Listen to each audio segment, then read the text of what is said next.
சிவமங்கலம். அளவளவே வளமும் வளம் அளவே பொது நலமும் தீர்மானிக்கப்படுகிறது. இந்த அகிலம் தனில் காணுங்கள். அளவு அளவே வளம், வளம் அளவே அங்கு பொது நலம் தீர்மானிக்கப்படுகிறது. இங்கு தனி மனிதன், அவனுக்கு மனிதன் என பெயர் வர காரணம் மனத்தின் பெயரால் அறியப்படுவதால் அவன் மனிதன் என ஆனான். மனத்தின் பெயரால் அறியப்படுவதால் மனிதன் என ஆனான். அப்ப ஒரு உணவு சங்கிலியில இந்த எறும்பு முதல் யானை வரை இந்த இருக்கும் தாவர சங்கமத்துல எல்லாமே அதது தத்தமது கடமையை செவ்வனே செய்து அதன் பெயரால் பசித்தது, உழைத்தது, புசித்தது, அடங்கினது, இப்படிதான் பயணத்துல இருக்கு. ஆனா இந்த மனிதன் மட்டும் இந்த புல்லாகி பூடாய் புழுவாய் மரமாகி பல்விருகமாகி பறவையாய் பாம்பாகி கல்லாய் மனிதராய் பேயாய் அப்படின்னு இந்த ஓட்டத்துல இவைகளெல்லாம் கடந்து வந்தவனாய் இந்த உணவு சங்கிலியை நேரடியாக கொள்பவனாய் பயன்படுத்துபவனாய் இருக்கிறான். அவ்வளவுதான். எல்லாம் சிந்திச்சு பார்த்தீங்கன்னா தெரியும். அந்த உழைத்து அப்படின்ற கூட்டத்தையும் இந்த பகுட்டு அதன் பெயரால அப்படின்னு வாழ்ற அந்த கூட்டத்தையும் பாருங்க. அவ்வளவுதான். அந்த மானை அந்த சிங்கம் கண்டது, விரட்டினது, வியத்தது, களைத்தது, மலைத்தது, காயப்பட்டது, மானை புசித்தது. இவ்வளவுதான். இந்த மான் அந்த புல்வெளியை தேடி சென்றது, உண்டது, கொண்டது, முடிந்தது. இவன் உண்ணும் பொழுதுதான் அவன் தன் உணவையே காணுகிறான். அதற்காக அவன் எந்த உழைப்பையும் உழைக்கவில்லை. ஒரு 100 கோடி ஒரு உணவு ஆனது. அந்த ஒரு 100க்கு 1000 மக்கள் உடல் உழைப்பையும் வியர்வையும் வலியும் காயத்தையும் மன சங்கடத்தையும் வெயில் என பாராது, பனி என பாராது, மழை என பாராது, தனி மனித வாழ்வியல் சோகம் என பாராது, அங்கு எந்திரம் போல இயங்கிதான் இதை இங்கு செய்து வைத்திருக்கின்றன. தெய்வமே வடிவான அன்னை அங்கு அறுசுவை உணவை பரிமாறி விடுகிறார். பசித்து புசிக்கிறோம், எந்திரிக்கும் போது நல்லா இல்லைன்னு சொல்லிட்டு எந்திரிக்கிறோம். சத்தியம். அப்ப இதுவரைக்கும் இந்த பிறந்ததின் பலனை பெறுவதற்காக தான் நன் மண் தந்த மண்ணன்னி, மண்ணென்ற சொல்லே நன் மண் தந்த மண்ணன்னி, நீ ராஜா. சத்தியம். இதை மறந்துடக்கூடாது. நான் அப்படி இருக்கேனா அப்படின்னா நீ உணரல. அதுக்குதான் உனக்கு மனம் தந்திருக்காங்க, அறிவு கொடுத்துருக்காங்க. இந்த அறிவின் பெயரால அங்கு மனத்தின் பெயரால நின்று உன்னால எதையும் சாதிக்க முடியும். இந்த பகுத்தறிவின் பெயரால இங்கு ஆறாம் அறிவின் பெயரால இந்த சகம் தரும் எந்த கேடுகளில் இருந்தும் உன்னை விடுவித்துக் கொள்ள முடியும். இந்த உடல் தரும் எந்த கேடுகளில் இருந்தும் உன்னை விடுவித்துக் கொள்ள முடியும். உன்னை 6 செய்துவிடும். அப்ப இங்கு இவனுக்கு இதயம் என வைக்கப்பட்டிருக்கிறது, இருதயம் வைக்கப்பட்டிருக்கிறது. இதையை அந்த சொல் தாய் அப்படின்ற சொல்லினுடைய வேர்ச்சொல் இதையை அப்படின்னு அங்கிருந்து வந்தது. இப்ப இருதயவை உடையவன், இருதயம் அப்படின்னா 2 தாய்மைகளின் வடிவு ஒரு மனிதன். 2 தாய்க்கு சமம் ஒரு மனிதன். அப்ப இங்கு இதம் தெரிந்த ஒரே ஒரு ஜீவ வர்க்கம் மனித வர்க்கம். இங்கு இதயமுடையவன், இங்கு இதம் தெரிந்தவன், இதயமுடைய மனிதனாய் இருக்கிறான்.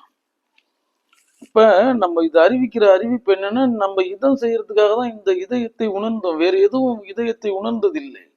அது பாட்டுக்கு வாழ்ந்தது, வந்தது, அப்படியே இருந்தது. இதெல்லாம் எந்த சிந்திக்கிற அறிவும் கிடையாது. அங்கு அதோட இயற்கையோட இயற்கையா முடக்கப்பட்டது. ஆனா இதுல இவனுக்கு விடுதலை அளிக்கப்பட்டது. நீ இப்படிதான் இருக்கணும், இதம் செய்யதான் வந்திருக்க. அங்கு நீ தனிமை, நீ தனித்தன்மையை உடையவன். நீ இங்கு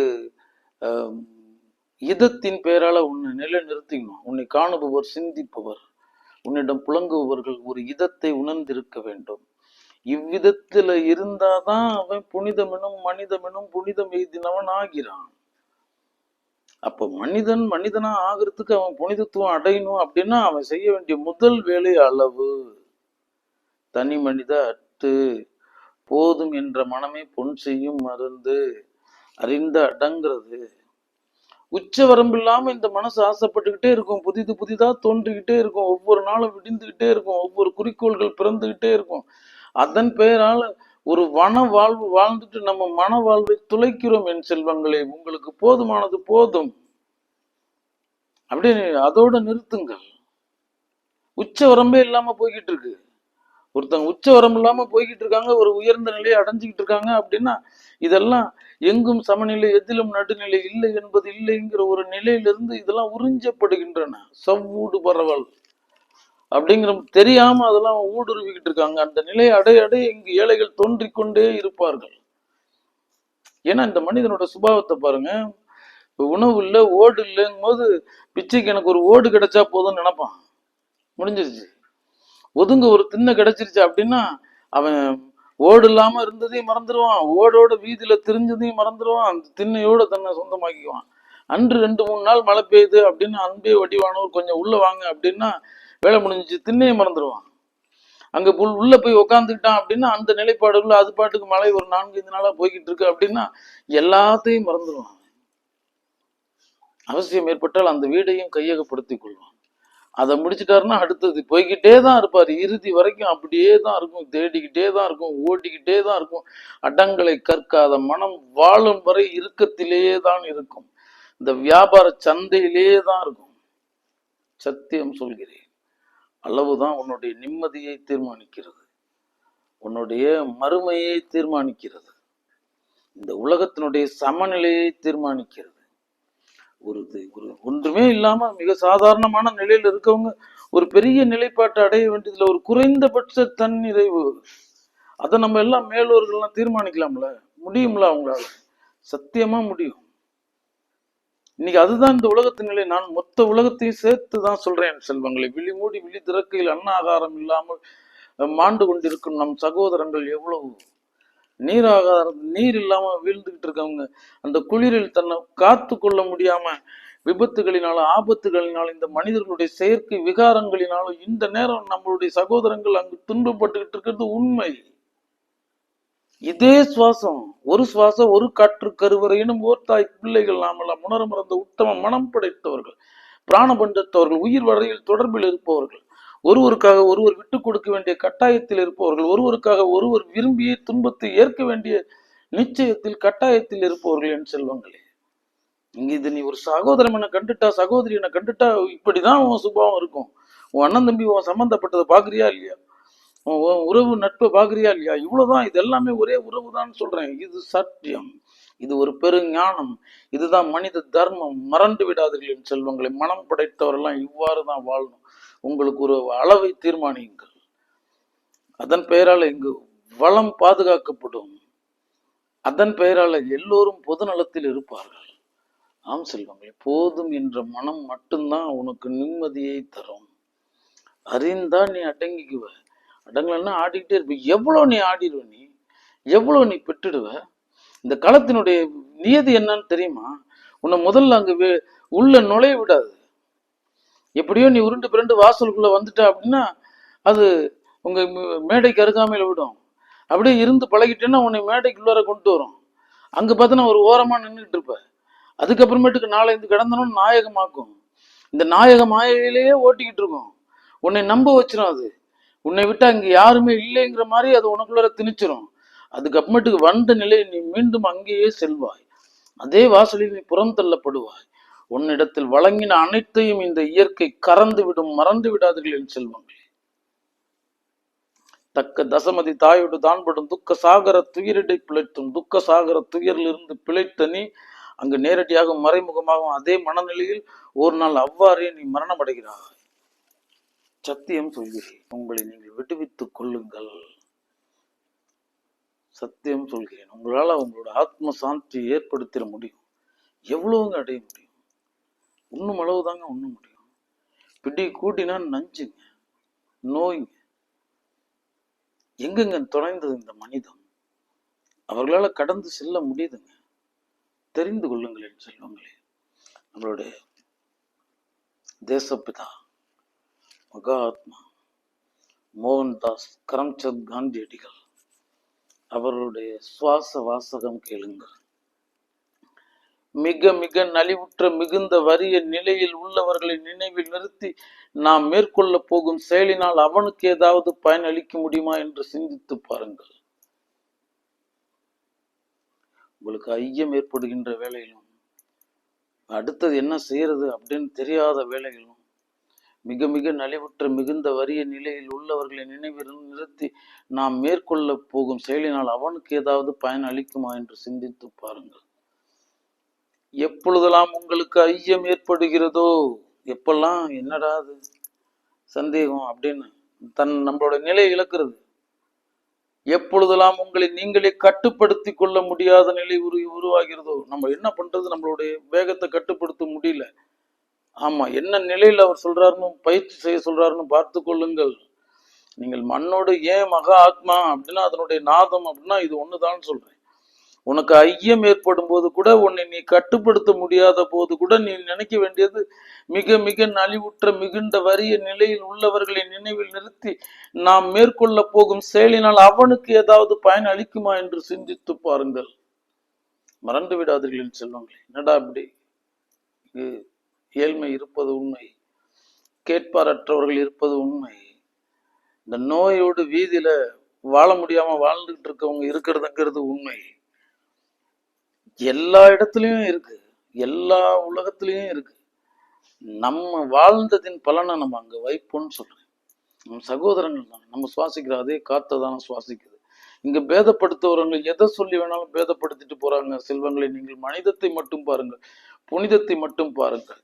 எந்த மனிதனையும் அங்க இறைவன் மகானாக சொல்லவில்லை. நீ ஒரு நல்ல மனிதனா வாழ்ந்துட்டு வா, வையத்துள் வாழ்வாங்கு வாழ்பவர் வானுரையும் தெய்வத்தில் வைக்கப்படும் அப்படின்னு வான் போய்த்தாலும் தான் போய்க்கா வள்ளுவம் சொன்ன மந்திர வாசகத்திற்கு ஏற்ப ஒரு வாழ்ந்து வையுங்களின் செல்வங்களே. நம்ம சார்புடையது இதெல்லாம் பார்த்தோம் வந்தோடனே நீங்க தயவு செய்து நினைச்சுக்காதீங்க, உங்களுக்கு அளவற்றதுன்னு வேணாம் என் செல்வங்களை. தயவு செய்து நீங்கள் ஒரு இயல் இன்பத்தை இழந்தே விடுவீர்கள். அளவு வைங்க, முதல்ல நிராசை வைங்க, உழைப்பு கேட்டதை விரும்புங்க, அதிர்ஷ்டத்தை துறந்து வையுங்க, கடுமையா உழைங்க, உண்மையா உழைங்க. அங்க மனிதர்கள் இடத்துல வேலை செய்யாதீங்க. அங்க மேலான ஒருவன் முதல் ஆள் இருக்கிறான், அவன் பேர் தான் முதல் ஆள் தான் முதலாளி ஆனா அவனுக்கு நீங்கள் ஒரு உண்மையான தொழிலாளியா இருங்கள். இந்த சகம் தரும் கூலிகளை பெருசப்படுத்திட்டு இருக்காதீங்க. கொஞ்சம் கூட தருவாங்க, கொஞ்சம் கூடுதலா தருவாங்க, இன்னும் ஒண்ணுமே இருக்காது அங்கெல்லாம் அள்ளி கொடுப்பாங்க. இங்க கழிவு நீர் குட்டையில இறங்கிட்டு இருப்பாங்க, அதுல ஒரு அளவாதான் தருவாங்க. ஆனா சும்மா குளிர்ந்த அறையில உட்காந்துட்டு இருக்கட்டும் என் செல்வங்களே. அவர்கள்லாம் அந்த மயக்கத்துல இருந்து விலகணும்னு சொல்றேன். நம்ம சம்பாதிக்கிற காசுல வாசி இருக்கு செல்வங்களே, சத்தியம் சொல்கிறேன். இங்க ஒரு தர்மம் இருக்கு. இன்னும் அந்த சத்திய தர்மம் தான் இந்த மண்ணை கோடி கோடி கோள்களுக்கு மத்தியில ஒரு சீர் பெரும் தத்துவ நியமாய தத்துவம் என்ற பெயர் தாங்கி காத்து கொண்டிருக்கிறது என் செல்வங்கள். எல்லாத்தையும் எடுத்து வைங்க. நீங்க வாழ்ந்ததின் பலனை சக ஜீவன்களுக்கு செய்யுங்கள், நம் சகோதரர்களுக்கு செய்யுங்கள். இயன்றது செல்லும் அளவு செலுத்து மின் சிந்தை. அததான் நம்ம மூலன்னு சொன்னான். உண்ணும்போது ஒரு கைப்பிடி, எந்த ஞானியும் சொல்லவில்லை. யாம் பெற்ற இன்பம் பெருக வையகன் சொன்னான், அந்த மூட்டம் மூலன் சொன்னான். உண்ணும்போது ஒரு கைப்பிடி, உண்ணும் பொழுதெல்லாம் ஒரு கைப்பிடி வைத்து 8 பேர் ஒரு பிடி வைத்தா ஒரு மனிதனுடைய உணவு முடிந்தது என் செல்வங்கள். 8 பேர் சாப்பிட்டா ஒருத்தர் சாப்பிடுவாங்க அப்படின்னு கணக்கு போட்டு பார்த்தீங்கன்னா சகத்திலே ஏழ்மை இல்லை என் செல்வங்கள். ஒரு குறைந்தபட்ச தண்ணீர் கிடைக்கும் என் செல்வங்கள். அளவற்று போய்கிட்டு இருக்காங்க, எல்லாத்தையும் தனக்கு வசப்படுத்திக்கிட்டு அவங்க போற பாதையை மட்டும் சொத்தமாக்கிக்கிட்டு அதன் பேரால எப்படியோ கணக்கு காட்டிக்கிட்டு இருக்காங்க. அங்க மட்டும்தான் சேர்ந்துகிட்டு இருக்கு. அவங்க என்று அடங்க போகிறார்கள். அந்த ஆசை அடங்கவே அடங்காது. இது முழுசா வியாபாரம், முழுசா சந்தை கடை ஆயிரும். இந்த புகழும் கிடையாது, வாழ்த்துதலும் கிடையாது, அதெல்லாம் ஒண்ணும் கிடையாது. நீ நோயோடு வாழ்ந்து கொண்டிருக்கிறாய், பூரண மன நோயோடு வாழ்ந்து கொண்டிருக்கின்றாய். நோயற்ற வாழ்வுதான் குறைவற்ற செல்வம், மன நோயற்ற வாழ்வுதான் பெரு நிறைவான செல்வம். இதை நீ வாழும் காலம் வரைக்கும் உணர முடியாது. ஒரு அடங்கல், ஒரு பறவையை போல, ஒரு மிருகம் போல உண்டு நம்ம பாட்டுக்கு அடங்க தானே வந்திருக்கோம். அன்னைக்கு போகும்போது நம்ம எல்லாத்தையும் எடுத்து வச்சுட்டு நம்ம ஒரு குறைந்தபட்ச நிம்மதியோட அடங்கலோட தேவையற்று போதுங்கிற மனநிலையில நம்ம உறங்க வேண்டியவர்கள் தானே என் செல்வங்களை. மறந்து விடாதீர்கள். ஆசை அருமின் ஆசை அருமின் ஈசனோடு ஆயினும் ஆசை அருமின். ஆசை படப்பட ஆய்வரும் துன்பம், ஆசை விட விட இன்பம் தானே.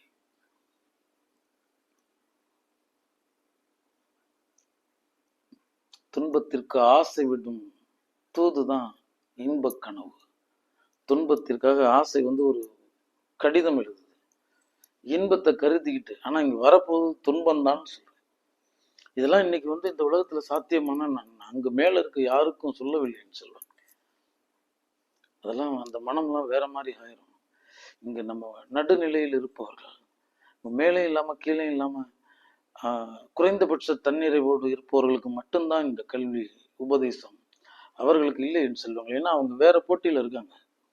ஒன்று அடையிற வரைக்கும் ஒன்றில் இருப்பாங்க. அதுக்கப்புறமேட்டுக்கு 2ஆம் இடத்துக்கு போனோன்னா 3ஆவது ஆள் தான் அவங்களுக்கு தெரிவாங்க.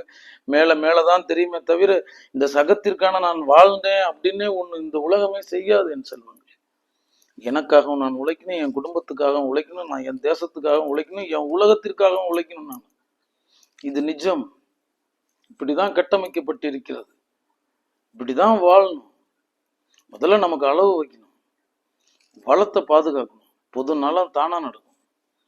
இங்க நம்ம பாட்டுக்கு போய்கிட்டே இருந்தா கேட்கறதுக்கு ஆள் இல்லை. இவங்க சேர்க்கறதுக்கு இவங்க வழிமுறைகள் எல்லாம் அற்புதமா மாத்தி வச்சுக்குவாங்க. இவங்களுக்கு ஏற்றபடியே எல்லாத்தையுமே இயக்கிக்குவாங்க. இதெல்லாம் ஒரு சாதுரியம் நினைச்சுக்கிட்டு இருக்காங்க என் செல்வங்களே. அதெல்லாம் சாதுரியமே கிடையாது. அதெல்லாம் மனப்பிணி. அவ்வளவுதான். அங்க அவன் வீடு மறுக்கப்படும். சத்தியம் சொல்கிறேன், அளவா இருங்க. எல்லாமே அளவா இருங்க. உன் எண்ணமும் அளவாய், உன் சிந்தையும் அளவாய், உன் காணலும் அளவாய், உன் சொல்லும் அளவாய், உன் செயலும் அளவாய், உன் உணவும் அளவாய், இந்த உலகத்தோடு உலாவுவதும் அளவாய். இந்த அளவுன்னு ஒன்றை மட்டும் நீ விலகி விடாதே. நீ உன் நிம்மதியை தொலைத்து விடுவாய், இன்பத்தை தொலைத்து விடுவாய். ஏதோ நீ உன்னுடைய நல்லா வேலை போகுதுன்னு நினைச்சு நீ அந்த சங்கிலியில மாட்டிக்காத. ஒரு குப்பைய கோபுரத்துக்கு கூட்டிட்டு அதே குப்பையில போட்டுட்டு கறந்துட்டு தான் விடும். இங்கெல்லாம் கறக்கலைன்னா கறக்க வேண்டிய இடத்துல கறக்கும். அங்க கருவி கரணங்கள் எல்லாம் நடுநடுங்க செய்யும். மரணமும் சம்மதமும் அங்க கறக்கும். ஆமா, ஏன் அப்படின்னா இதெல்லாம் நம்ம பந்தப்பட்டிருக்கோம். இல்லாட்டி நம்மளுடைய ஒண்ணு எதை அடிச்சா உனக்கு வலிக்குமோ அதை அடிக்கும், எதை பிடுங்கன்னா உனக்கு மனம் வலிக்குமோ அங்க பிடிக்கும். ஆமா, நீ ஒண்ணுமே இல்லாம நீ ஒரு குறைந்தபட்ச என்னுடைய உச்சபட்ச தேவையை இந்த உணவும் ஒதுங்க இடமும் உடுக்க உடையும் உறவாட உள்ள நண்பர்கள் நால்வரும் நீ வாழ்ந்த வாழ்வை நீ அடையவே முடியாது. நீ அளவுன்னு ஒண்ணு தீர்மானிச்சுட்ட அப்படின்னா உன் இன்பத்தை யாரும் பறிக்கவே முடியாது. அளவற்றதுன்னு வரும்போதுதான் சர்ச்சை. இந்த அளவுன்னு ஒரு பதத்துல நிற்கிற வரைக்கும் உனக்கு எந்த பிரச்சனையும் கிடையாது. இந்த அளவை தாண்டிட்டேன்னா அங்க ஒரு ரெண்டு சேரும்போது ஒவ்வொருன்னு வந்துடும். ஒருவருக்கும் இதுவே, ஒருவருக்கும் இதுவே, ஒவ்வொருவருக்கும் இதுவே. அப்ப ஒன்னை தாண்டி 2 போயிடுச்சுன்னா அது இறுதி வரைக்கும் பயணத்திலேயே தான் இருக்கும். அந்த கழுது அடங்கவே அடங்க. இந்த பசி உயர்ந்துகிட்டே இருக்கும்.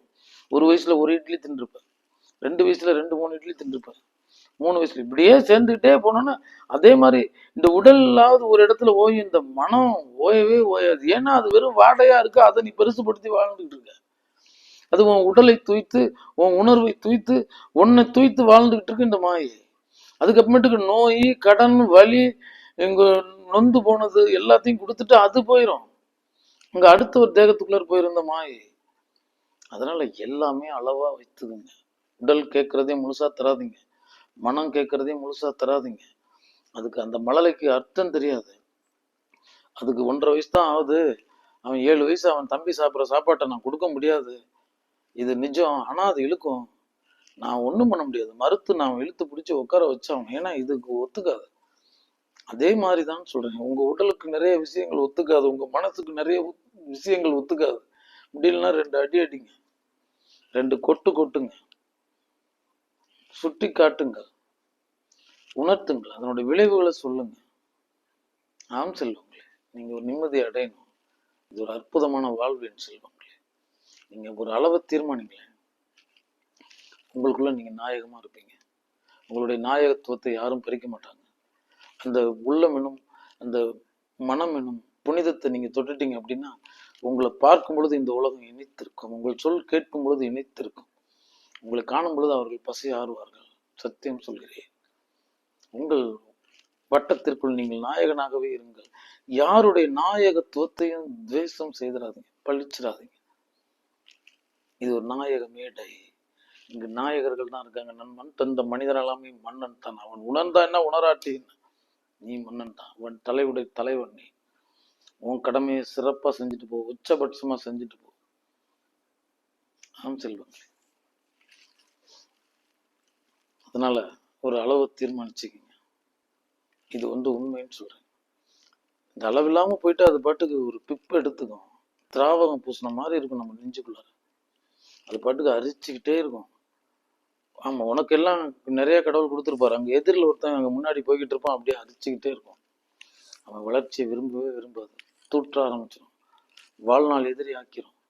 அப்படியே நம்ம முன்னாடி போய்கிட்டு இருக்கவங்களை பார்க்காதீங்க, பின்னாடி பாருங்க. பசித்தோர் முகம் பார், நல்ல அறமும் நட்பும் நடு நீங்காமல் நம்ம கிட்டபடி என்று மனமே உனக்கு உபதேசம் இது.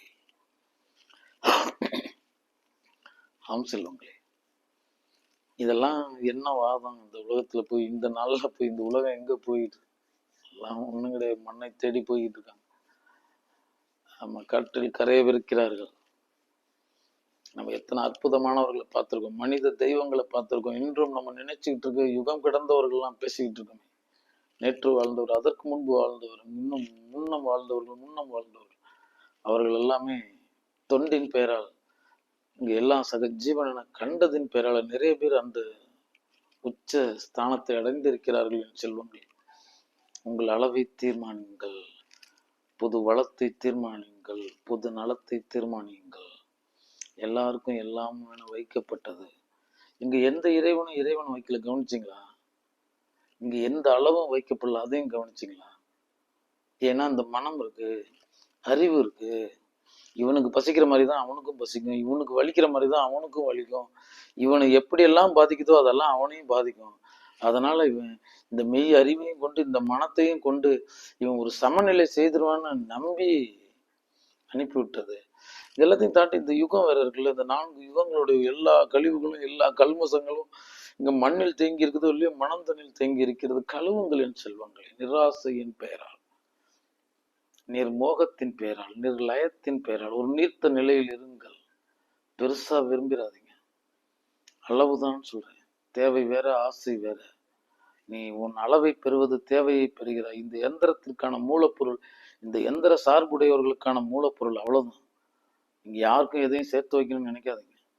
அவர்களுக்கு உண்மையை சொல்லிக் கொடுங்க, உழைப்பை சொல்லிக் கொடுங்க, ஒற்றுமையை சொல்லிக் கொடுங்க. இந்த பிறவி பெருங்கடல் நீந்துவதற்கு உண்டான எல்லா யுக்திகளையும் வியூகங்களையும் வகுத்து கொடுங்கள். நீங்கள் பின்புலத்தில் ஆதாரமாக இருங்கள். அந்த ஒரு விதையை அவனே விதைக்க சொல், அவனே பராமரிக்க சொல், அவனே எடுத்துட்டு வர சொல். அதுக்கப்புறமேட்டுக்கு அவனை அந்த ஸ்தானத்திற்கு தலைவனாக்கு. அன்னைக்கு செய்யறதை செஞ்சுட்டு போறான். இதை நீ பெற்றது இந்த உலகத்திற்கு பொதுவில் தான் வைத்துட்டு போகணும், அவ்வளவுதான். இதுதான் அங்க அவனை சேர்றதுக்கு உண்டான வழி. நான் பாட்டுக்கு ஒரு 7000 தலைமுறைக்கு நான் பார்த்து வச்சிருக்கேன், பாதுகாத்தா போதும். அது பாட்டுக்கு ஒரு உலகத்தையே வாழ வைக்கணும். நீங்கள் செய்யற மாபெரும் பாவமா கூட அது ஆவறதுக்கு வாய்ப்பு இருக்குன்னு சொல்றேன். உழைத்தவனுக்கு தான் அதோட மதிப்பு தெரியும், வியர்த்தவனுக்கு தான் வழி தெரியும், காயம் ரத்தம் சிந்தனவனுக்கு தான் வழி தெரியும், உடலை வருத்தி நின்றவனுக்கு தான் வழி தெரியும். அப்போதான் அந்த அன்னமும் அதனுடைய பொறுமானமும் அவனுக்கு தெரியும். இங்க திணிக்கப்படும் பொழுது என்ன ஆகும்? இதுதான் இந்த களத்தினுடைய சுபாவம்னு ஆகி அவர் வேற நிலைக்கு போயிடுவார். ஏன்னா இது பசிதாக சுக துக்கம் இருக்கு, மனநோய் மேடை. ஏன்னா இங்க வேற நிறைய விகாரங்களை காண்றாங்க, காமாதிகளை காண்றாங்க, குரோதாதிகளை காண்றாங்க, விரோதாதிகளை காண்றாங்க, துரோகாதிகளை காண்றாங்க, பழி பார்க்குறாங்க, இழிவு பார்க்குறாங்க, அவம் பார்க்குறாங்க, குற்றத்தை பார்க்குறாங்க, தவறை பார்க்குறாங்க, மனபேதங்களை பார்க்குறாங்க. இங்கே இந்த எளிதில் மனிதன் உணர்ச்சி வசப்படுத்துகின்ற பேதவாதங்களை பார்க்குறாங்க. இதெல்லாம் பார்க்கும்போது அவங்களுக்கு என்ன நினைக்கிறீங்கன்னு சொல்லுவாங்க. போதா குறைக்கு இந்த காகித கத்தி கதாநாயகர்களோட ஜாலம் வேற. இதெல்லாம் அவனுக்குள்ள அவன் நாயகன்கிறது அவனை மறக்க வச்சிருது, அவனுக்கு ஒரு தலை இருக்குங்கிறதே மறக்க வச்சிருது. நீ நாயகன், உன் வாழ்நாள் நீ ஒரு 1000 மரத்திற்கு நீ உறுதி எடுத்துக்க, அவ்வளவுதான். எனக்கு வேற ஒன்றும் தொண்டே வேண்டியதில்லை. உன்னால இயன்றது இருக்கிறவங்களுக்கு செய்துட்டு ஒரு 1000 மரம் இந்த நான் சகத்திற்கு அளிக்கிறேன், இதனுடைய வாழ்நாள் கடமை. அங்க நட்டு வச்சுட்டு கணக்கு காட்டுறது இல்லை, அதை மரமாக்கி இந்த அரசுக்கு நம்ம மக்களுக்கு வழங்கிருங்கன்னு சொல்றேன். ஒரு 1000 மரம் நீ சாதனையாளர், நீ ஒரு மன்னன், உன்னுடைய நிலைப்பாட்டை யாரும் தடுத்துட முடியாது, யாரும் குறை சொல்லிட முடியாது. இந்த இயற்கையை காப்பதற்காக நீ ஒரு 1000 மரங்கள் நட்டாய், அதில் ஒரு 501 கனியுடை மரங்களை வைத்து இந்த சகத்திற்கு நேரடியாகவும் பயன்படும் விதத்தில் நீ வாழ்ந்து வை. ஆமா, ஆம் செல்வங்களே. மகிழ்வித்து மகிழ், ஆனந்தப்படுத்தி ஆனந்தப்படு, சந்தோஷப்படுத்தி சந்தோஷப்படு, அன்பை தந்து அன்பை பெறு. சிவமங்கலம்.